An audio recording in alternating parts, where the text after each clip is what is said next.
isto passava-se tudo, logo a seguir vem o convite já muito insistente da Bola, tens que vir para Lisboa, e tanto, a Bola nunca tinha metido na redação como profissional um, um correspondente no país.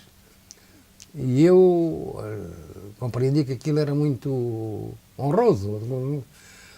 Epá, e vim meio receoso, porque o Algarve eram 8 horas de praia, e ainda o tempo era como era de antes, e havia 8 meses de praia por ano, ou 7 meses, e havia os meus amigos todos, e havia uma vida montada lá. Mas vim então para o jornal A Bola. Eu tinha dito uma coisa na minha vida, que é, eu nunca hei de fazer uma de eternidade em lugar nenhum, em lado nenhum. Uma de eternidade era o que se chamava períodos de 5 anos no funcionalismo público. Era uma de eternidade. E eu vim para a Bola, fui otimamente recebido.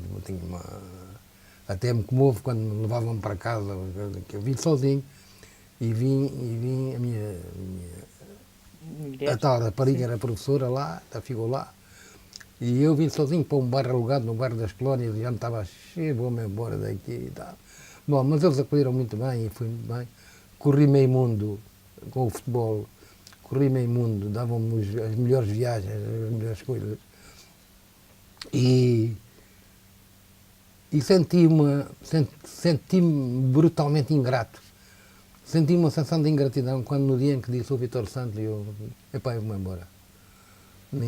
Nunca ninguém tinha saído. Isso foi passado quanto tempo? Quase 5 anos. Era os tais. Estás... Mas também por uma casualidade. Porque a vida é feita de... O Diário de Lisboa tinha saído umas pessoas e convidaram-me para ir para o Diário de Lisboa.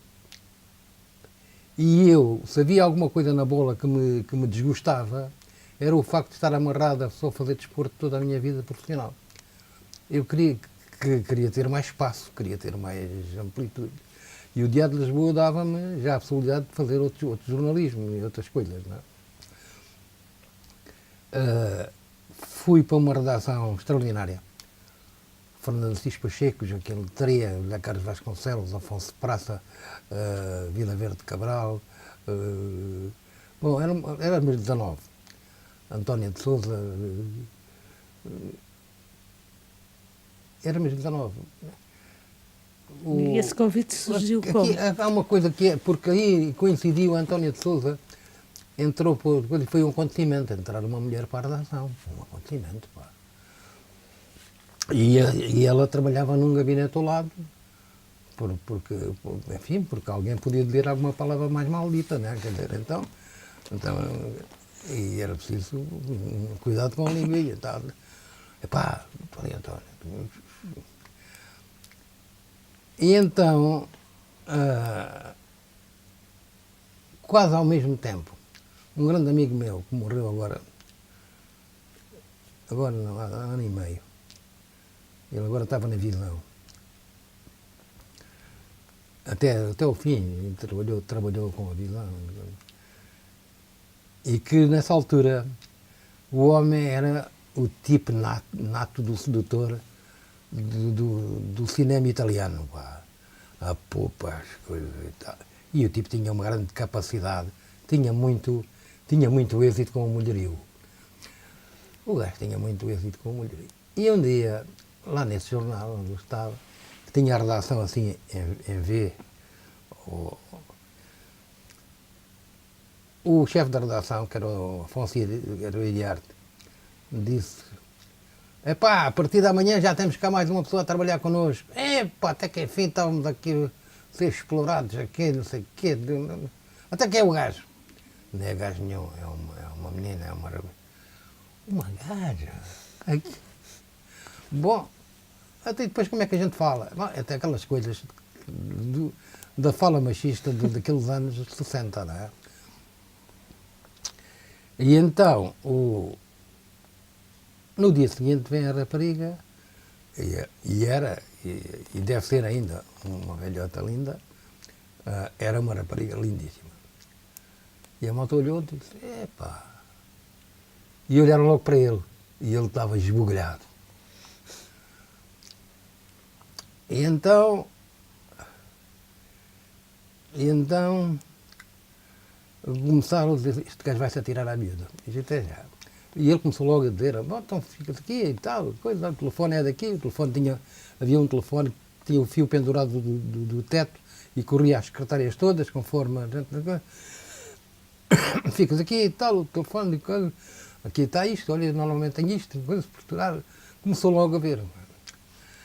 Depois começaram a vê-los fora das horas de serviço e do local de trabalho. Junto ao Tejo, à saída de um cinema, digo, pronto, o tipo conseguiu mesmo o matreco conseguiu mesmo isto. O gajo conseguiu mesmo conquistar a rapariga. De maneira que aí, por volta das 6 da tarde, ela dizia, então, até amanhã a todos, isto era no vespertino, até amanhã a todos, até amanhã, e olhavam para ele. E ele começava a arrumar as coisas da secretária. Um quarto de hora depois, ou 12 minutos depois, eu dava uma volta pela secretária. E então olhava para o relógio e disse, bom, vou-me pôr na alheta. Resultado, a rapariga ficou a ser conhecida toda a vida pela alheta. E então eram coisas sinistras que passavam na nossa infância. Mas também, então, às vezes uma história para... Mais tarde eu ainda tenho uma etapa a cumprir aqui, mas mais tarde eu iria para chefe da redação do século. E os redatores, havia redatores mais antigos do tempo em que eu tinha nascido, havia redatores, eu tinha 30 e tal anos e havia redatores com 60, 70, 80, sei lá, pá. Que o século era um jornal muito antigo. E um dos redatores, o Miranda Pessoa, o Dr. Miranda Pessoa, ofereceu-me um livrinho de colagens das gralhas mais famosas do século. As gralhas, toda a gente sabe, são equívocos de tipografia, são equívocos E então havia uma das gralhas que era duas notícias do mesmo tamanho, que iam sair lado a lado, na página, lado a lado. Uma era a notícia de um juramento de bandeira e ao lado a notícia do nascimento do filho de um general. A última linha da notícia do juramento de bandeira tinha uma gralha. Estava juramento de bandeira ou juramento de bandura ou qualquer coisa, tinha uma gralha. A revisão, que é um elemento fundamental nos jornais, assinalou a data, a chave. O tipógrafo deu a prova da revisão e, ao contrário do que seria que devia ter posto a linha na vertical, uma vez que eram linhas de chumbo, eram linhas... E só substituir quando trouxesse a linha nova e correta, mas eles liam aquilo de trás para a frente com uma façade impressionante. Tirou essa última linha do juramento de bandeira e foi fazer uma linha nova, que fez bem, mas quando voltou a pôr, colocou essa linha nova a fechar a notícia do nascimento do filho do general, que era a notícia ao lado, que era o meu tamanho. A cuja dita, a notícia do filho do general saiu assim, à linguagem da época. Teve o seu bom sucesso a ilustre senhora Dona Fulana tal, extremosa esposa do senhor general tal, que deu à luz um robusto pimpolho do sexo masculino, e por baixo, os nossos parabéns ao regimento. Porque a senhora era muito alegre e era 30 anos mais nova que o general e ela era a sedução lá dos cadetes todos e daqueles gajos todos, era um encanto, não é? Toda a gente adorava os nossos parabéns ao regimento. Portanto, então, são aquelas coisas que marcam... Mas voltemos ao Diário de Lisboa. Volta ao Diário... No Diário de Lisboa, como é que era aquilo lá? No Diário de Lisboa, o Diário de Lisboa tínhamos uma equipa fabulosa. E esses nomes... Estou a dizer, veio do desporto. De repente vai Pois, fazer outro de repente jornalismo. Como é assumo- que foi isso, essa entrada? Assumo, entro também com a responsabilidade da secção desportiva do... Começa também na... Sim. Mas já escrevia outras coisas. Pois não é isso que... E, e um dia fui fazer a volta a Portugal em bicicleta. E é o dia em que os corredores fazem greve. Isto nos anos 60. Fizeram greve. No princípio dos anos 70, talvez.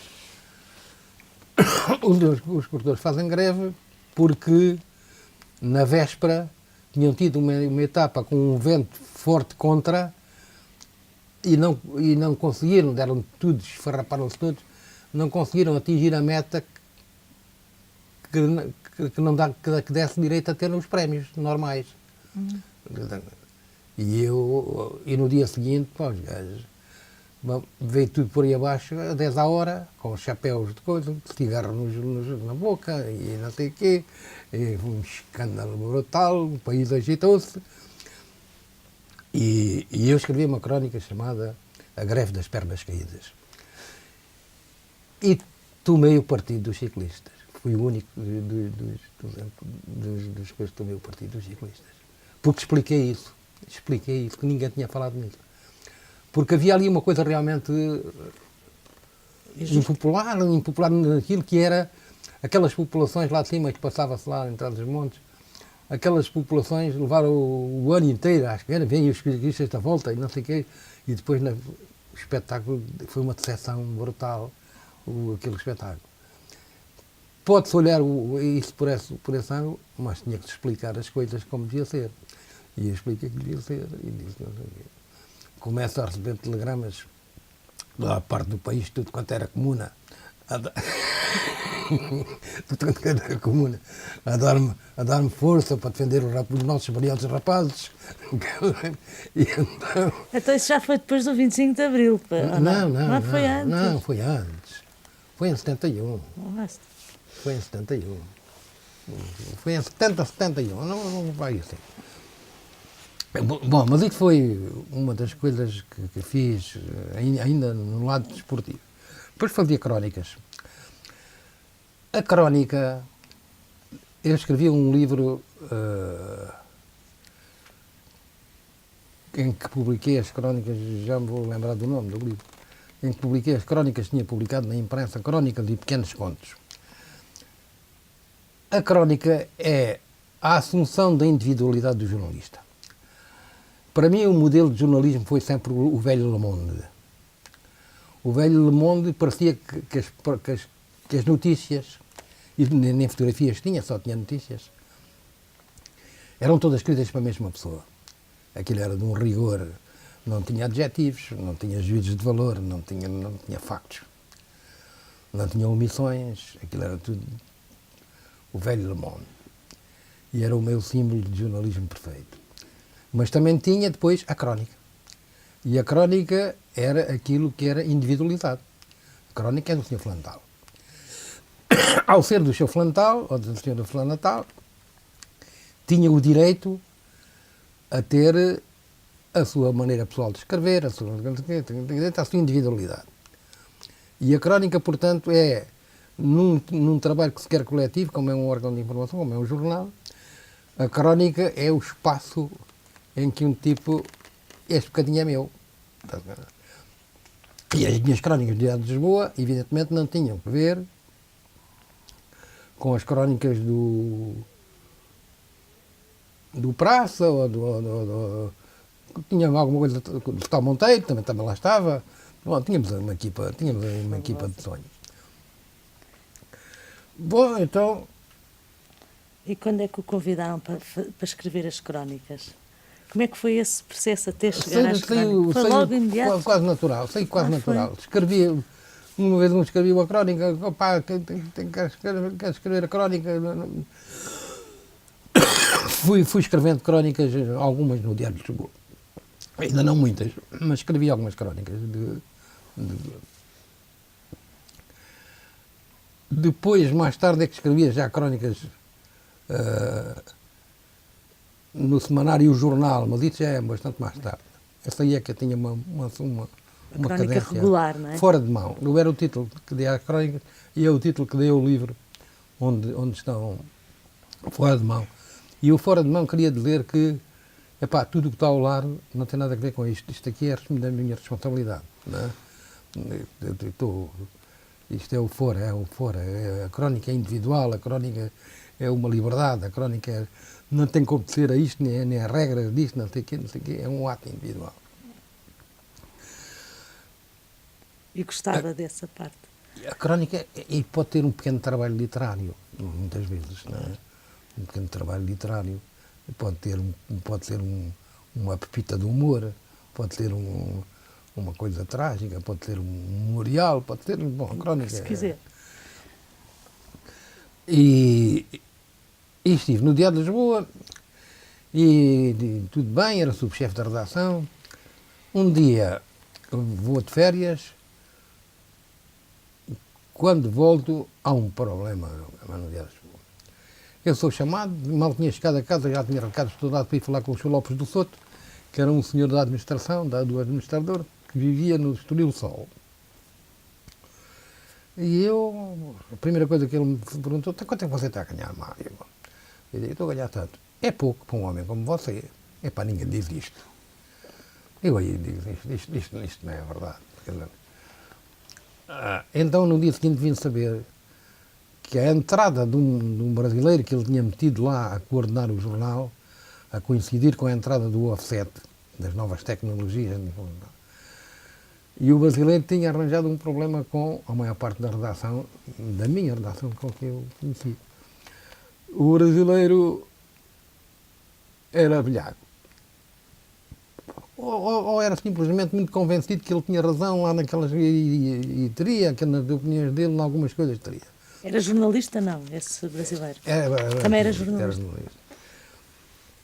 E então, eu disse, no dia 21, vim saber que o próprio Assis Pacheco, que era dono do Diário de Lisboa, a família dele era o Vítor Direito, que era chefe de redação, a maior parte tinha sido embora. E daí eu ser um gajo que estava mal pago. Então eu digo, pai, não vou ficar aqui. Não vou ficar aqui. E eu tinha passado o tempo em que eles se tinham colocado no República, nisto e naquele, nos jornais vários, e eu disse que me vou embora e vou-me embora. E fui para um bar, eu era muito de bar à noite e tal, estou com um amigo e digo, olha pá, agora não sei o que é que vou fazer, mas estou desempregado. Despediu-se, foi? Despediu-se. Despedi-me. Aparece-me um convite. Dias depois. O primeiro convite era para a capital. O doutor Fontoura telefonou-me e disse, quem consegue ir para a capital? Digo, calha bem que até agora estou aí. Você vem para o redator principal. E tem que lhe dar menos um conto de reis por mês que dou e de arte, que é o chefe da redação. Digo, opa, mas é um balúrdio.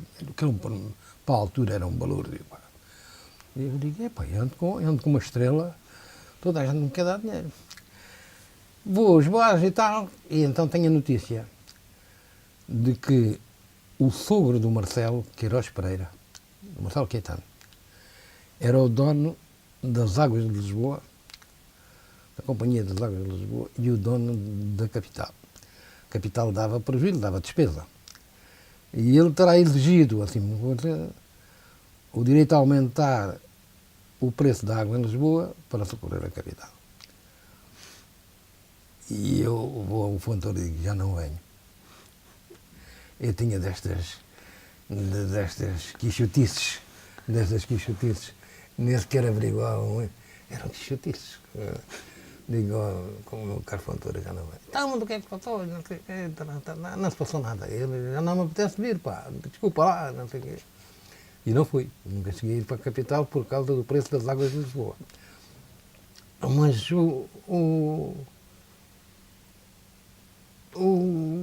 depois aparece-me um outro telefonema, o mais inesperado possível.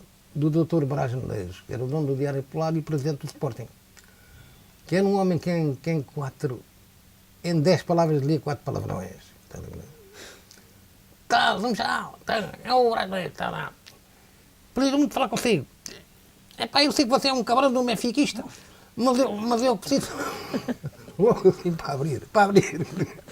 Não me importa de vir falar comigo na Troia, estou na Troia. Oh. Bom, então, queria passar o bissemanário Record a trissemanário, mas aquilo não tinha estrutura nenhuma. Só tinha um profissional lá o dia todo. E depois o diretor era o Artur Agostinho, que era... Epá, coisa, aquele gajo, o Artur Agostinho, sacana, não sei o quê. Mas o gajo, mas eu não, pá, não, o Artur Agostinho, pá, sou amigo do gajo, não lhe quer fazer mal, pá, está bem, ó, pô, ninguém. Portanto, eu estou a oferecer um lugar de diretor adjunto, pá, aqui, preciso de um profissional, eu não sei o quê, pá. E eu digo, ó, doutor, olha, vamos fazer assim, o senhor com a estrutura que tem não vai conseguir passar a trissemanário. Mas vamos fazer uma coisa, o senhor, a partir da manhã, começa-me a pagar o ordenado. E quando tiver condições para sair a trissemanário, eu venho pagar 15 dias antes. Então, tive alguns 3 meses a receber do ordenado, porque naquilo era uma pobreza. E levei comigo o Hernani Santos. E então, era um jornal muito mal escrito, pá, era só amadores a escrever. E tinha zonas muito mal escritas, E eu terei inventado, nessa altura, o que me pareceu, o copydesk português. Porque vou os meus gajos do Diário de Lisboa, Cis Pacheco, Joaquim Benite, Afonso Praça, e não sei o que, digo, pá, preciso de vocês. Uma brigada, todos os dias lá na véspera de sair o jornal, para passarem as prosas bárbaras que ela tenha a português. Quem é que escrevia essas prosas bárbaras? Eram colaboradores? Colaboradores, a todos as pessoas que tinham outros empregos, que tinham outras coisas, não é? Faziam umas coisas. E escreviam textos, mas ainda hoje se passa, há muitos colaboradores. Como é que era assim a redação? Pois, não, e a redação só tinha como profissional o Carlos Nogueira. Pois. E eu levei essa brigada e levei o Hernani Santos para chefe de redação. E ficaram 2 chefes de redação, que já estava, o Paulo e Castro, não sei o quê, e o Hernani. Eu digo, façam lá o possível para se darem bem. E eu levei aquilo para a paródia. 6 meses depois é que me aparece o Século. E aí já era outro galo. Chefe de redação do Século já era outro galo. Porque há historicamente lugares importantes na imprensa portuguesa, era chefe de redação do Século e chefe de redação de Diário de Notícias, que eram lugares onde se morria. Ninguém saía. Bom, então lá fui. E como é que surgiu isso do Século? O Século saiu porque conheci o Manuel Figueira. A gente também tínhamos ganchos, coisas para ganhar dinheiro fora e tal. E eu, às segundas-feiras de manhã, ia ao gabinete de imprensa do Totó Bola e, em vez de escrever uma notícia, por exemplo, escrevia 16 notícias sobre o mesmo assunto, seguidas, que era o número de jornais para quem se tinha que mandar a notícia. E nenhuma era igual. Nenhuma era igual. Em vez de escrever uma carta, uma notícia para todos os jornais, para eles fazerem a notícia, eu mandava... O Manuel Figueira, que era lá de diretor... E aí era contratado por quem? Pelos jornais todos ou pela... Não. Era foi o Manuel Figueira, que era um homem... Desculpe, eu estava a tentar perceber, desculpe, está a interromper-me. Eu não sei como é que aquilo chegou, eu só sei que eles não acreditavam que eu fosse capaz de fazer 16 notícias sobre o assunto. O Sr. Fulano de Tal, não sei o quê, de Vila Nova de Foscoa, ganhou X, acertou nos 3 resultados, que eram... Bom, então agora tenho que descocar mais 2 ou 3 elementos para fazer 16 notícias diferentes. O que era diferente? Dava a volta, pega aquilo, larga aquilo, passa para cima isto, passa para baixo aquilo, lembra aqui uma lembrança, coisa aqui, Vila Nova de Fascoa, volta a estar no mapa do Totobola outra vez, ou então Vila Nova de Fascoa entra no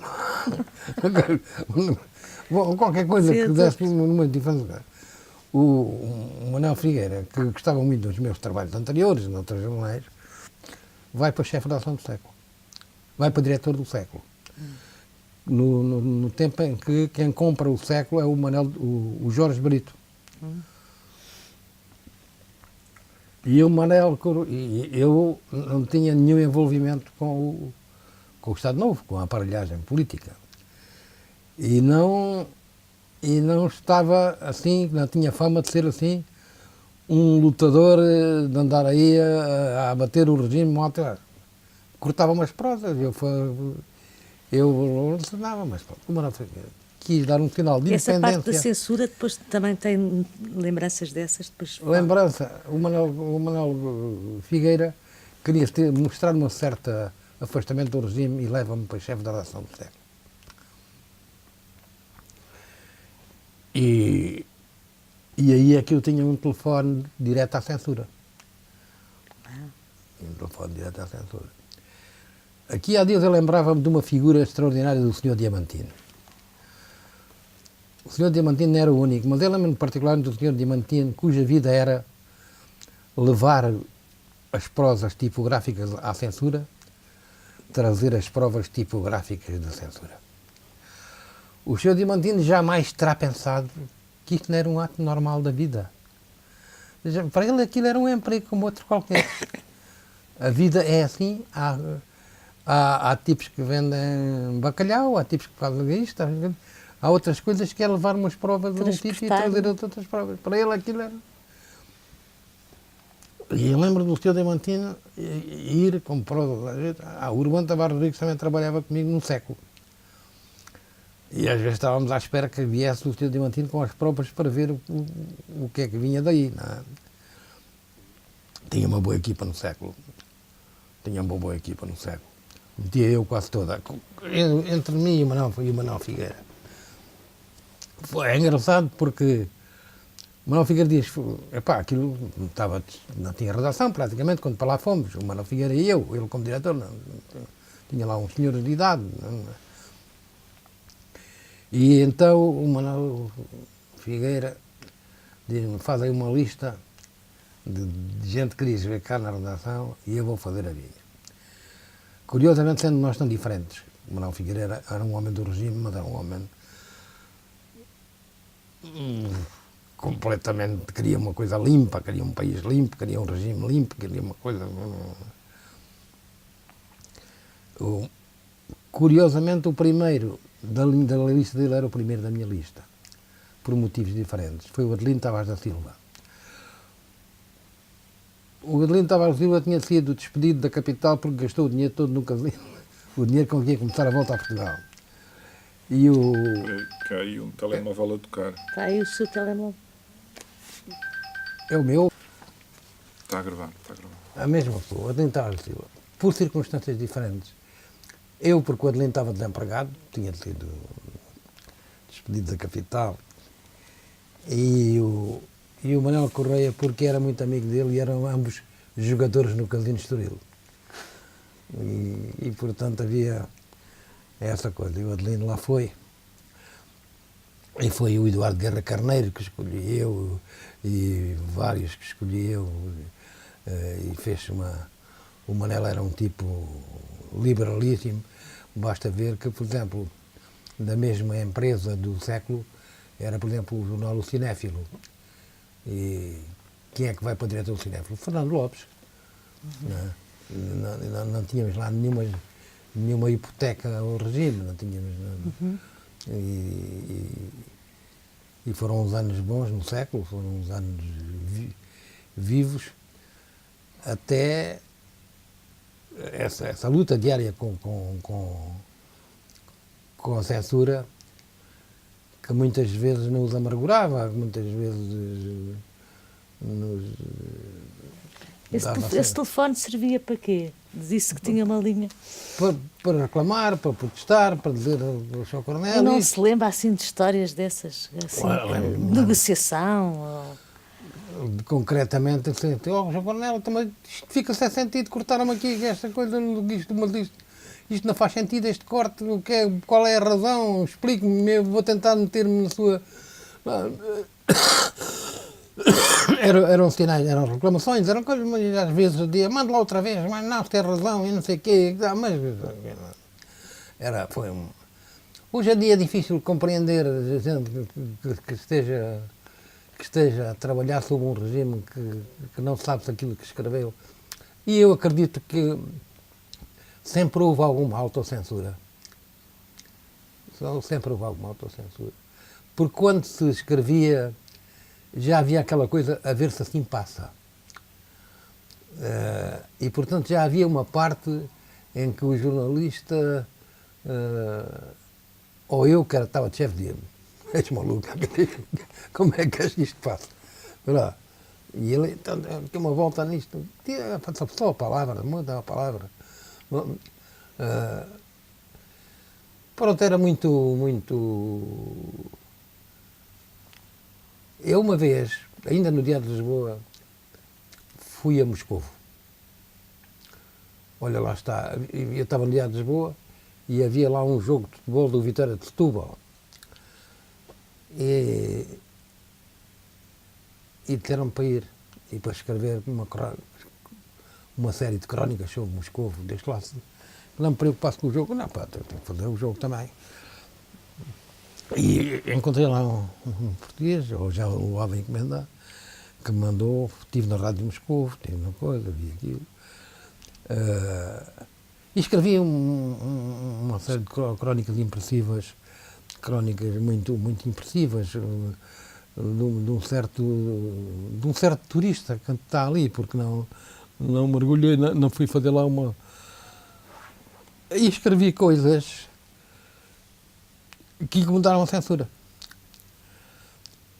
O tal senhor administrador, que era esperto, do Diário de Lisboa, começou a anunciar com uma semana de antecedência, a partir de segunda-feira, as crónicas do Mário de Lambegel em Moscovo. A partir de segunda-feira, as crónicas do Mário de Lambegel. Criou uma expectativa que embaraçou a censura. Porque quando aquilo veio, aquilo era... Só faltava que eu fosse um apoiante, um inimigo, filho da gala. Por exemplo, uma coisa que eu dizia lá, que eu tinha escrito, que eu não gostei de ver mulheres de idade a limpar a neve na rua e tal. E disse, não gostei. Outras coisas tinham entusiasmado,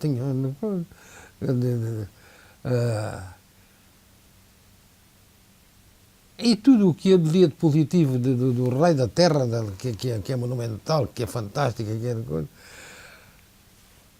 tudo o que eu dizia de positivo eles cortavam.